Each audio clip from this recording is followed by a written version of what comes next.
नमस्कार दोस्तों। सबसे पहले मैं दिल से आपका बहुत बहुत शुक्रिया अदा करना चाहती हूँ। आपने मेरी वीडियोस को जितना प्यार दिया है, जितना सपोर्ट और एनकरेजमेंट दी है, उसके लिए मैं हृदय से आभारी हूँ। आपका यही प्यार मुझे नए नए विषयों पर रिसर्च करने और आपके सामने लाने की प्रेरणा देता है। आज मैं आपके लिए एक ऐसा विषय लेकर आई हूँ जो सिर्फ भारत में ही नहीं बल्कि पूरी मानव सभ्यता की नींव से जुड़ा हुआ है। ये वो खजाना है जिसे पूरी दुनिया ने सबसे प्राचीन और सबसे शुद्ध ज्ञान का स्रोत माना है। जी हाँ, आज मैं आपके सामने विषय लेकर आई हूँ, वेदों का इतिहास। क्या आप तैयार हैं मेरे साथ इस अद्भुत यात्रा पर चलने के लिए? तो आइए शुरू करते हैं।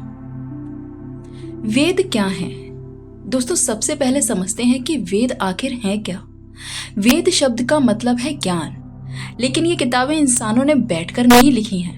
हमारे ऋषि मुनि जब गहरी साधना करते थे, ध्यान में जाते थे, तब उनके भीतर जो सत्य प्रकट होता था, जो ध्वनियां सुनाई देती थी, वही वेद बने। इसीलिए वेदों को श्रुति कहा जाता था, यानी सुना गया ज्ञान। जरा सोचिए, उस समय ना कोई किताब थी, ना कलम थी, ना कागज, फिर भी ऋषि मुनियों ने पूरे ब्रह्मांड का ज्ञान अपने ध्यान से प्राप्त किया। चलिए अब जानते हैं वेदों की शुरुआत कैसे हुई। इतिहासकार मानते हैं कि वेद 5000 साल से भी पुराने हैं, लेकिन हमारी परंपरा के अनुसार ये ज्ञान अनादि है, यानी हमेशा से है। ऋषि मुनियों ने साधना में इसे अनुभव किया और शिष्यों को सुनाया। वह शिष्य इसे आगे सुनाते गए। इस तरह पीढ़ी दर पीढ़ी वेद मौखिक रूप से चलते चले गए। दोस्तों, आज आप कल्पना कर सकते हैं, उस समय विद्यार्थी पूरे वेद को याद कर सकते थे। हजारों मंत्र बिना लिखे वह याददाश्त से, यानी उस समय इंसानों की मेमोरी कितनी अद्भुत थी, हम सोच सकते हैं क्या? हमारी सोच से भी परे।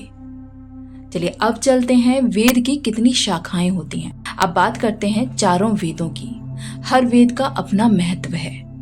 सबसे पहला है ऋग्वेद। इन स्तुतियों में सूर्य, अग्नि, वायु, जल जैसी शक्तियों के लिए प्रार्थनाएं लिखी गई हैं। और नंबर 2 है यजुर्वेद। इसमें यज्ञ, हवन करने का तरीका बताया गया है। कौन सा मंत्र कब बोलना है, कैसे आहुति देनी है, सब कुछ यजुर्वेद में है। और नंबर 3 है सामवेद। इसे संगीत का मूल कहा जाता है। इसमें मंत्र गाने के तरीके रखे गए हैं, यानी आगे चलकर भारतीय शास्त्रीय संगीत की नींव इसी को कहा गया। और नंबर 4 है अथर्ववेद। इसमें औषधियों, जड़ी बूटियों और दैनिक जीवन की समस्याओं का समाधान छुपा हुआ है। आप देख रहे हैं ना, हर वेद अपने आप में पूरा ज्ञान कोश है। अब इसका अलग रूप जानते हैं। शुरुआत में वेद लिखे नहीं जाते थे, लेकिन जब ये डर हुआ कि आगे चलकर लोग भूल न जाएं, तब महर्षि व्यास ने इन्हें 4 भागों में बांटकर लिखवा दिया। इसीलिए उन्हें वेद व्यास कहा गया है। अगर वे ऐसा ना करते तो शायद आज हमारे पास ये ज्ञान सुरक्षित ही नहीं होता, है ना? अब जानते हैं वेदों में क्या क्या है। दोस्तों, बहुत लोग सोचते हैं कि वेद सिर्फ पूजा पाठ ही बताते हैं, लेकिन सच ये है कि वेदों में खगोल शास्त्र यानी ग्रह नक्षत्र का ज्ञान है, आयुर्वेद चिकित्सा और जड़ी बूटियों का भी ज्ञान है, गणित और ज्यामिति इन सब का भी ज्ञान है, समाज और परिवार के नियम भी हैं इसमें, ध्यान और साधना यानी आध्यात्मिकता से भी जुड़े ज्ञान है इसमें, सबका जिक्र है। यानी वेद सिर्फ धर्म ग्रंथ नहीं बल्कि जीवन जीने की पूरी गाइड बुक है। अब जानते हैं वेद और विज्ञान का संबंध। आज कई वैज्ञानिक भी मानते हैं कि वेदों में गहरी बातें छुपी हुई हैं। उदाहरण के लिए वेदों में पृथ्वी को गोल कहा गया है, जबकि उस समय बाकी दुनिया इसे सपाट मानती थी। सामवेद को संगीत की जड़ माना जाता है। अथर्ववेद में औषधियों का जिक्र है, जो आज की हर्बल साइंस से मेल खाता है। यानी जिस ज्ञान को हम आज आधुनिक कहते हैं, उसकी जड़ें तो वेदों से मिलती आई हैं। दोस्तों, अब ये सबसे खास और जरूरी सवाल है, आज के समय में वेद जरूरी क्यों है? आज के जमाने में वेदों की जरूरत क्यों है? दोस्तों, वेद हमें सिखाते हैं प्रकृति का सम्मान करना, मन को शांत रखना, रिश्तों में संतुलन लाना और जीवन को सार्थक बनाना।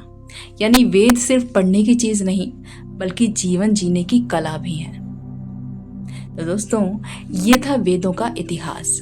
सभ्यताएं मिट गईं, साम्राज्य ढह गए, लेकिन वेद आज भी जीवित हैं, क्योंकि वेद सिर्फ शब्द नहीं, वेद अनुभव हैं। अगर हम अपने जीवन में शांति और संतुलन चाहते हैं तो वेदों से अच्छा मार्गदर्शक कोई नहीं है। अब आप बताइए, क्या आप चाहते हैं कि मैं एक एक वेद के रहस्यों पर अलग अलग वीडियो बनाऊं? कमेंट में ज़रूर लिखिएगा। और अगर ये वीडियो आपको ज़रा भी पसंद आई हो, यूज़फुल लगी हो, तो इसे अपने दोस्तों तक ज़रूर पहुंचाइएगा।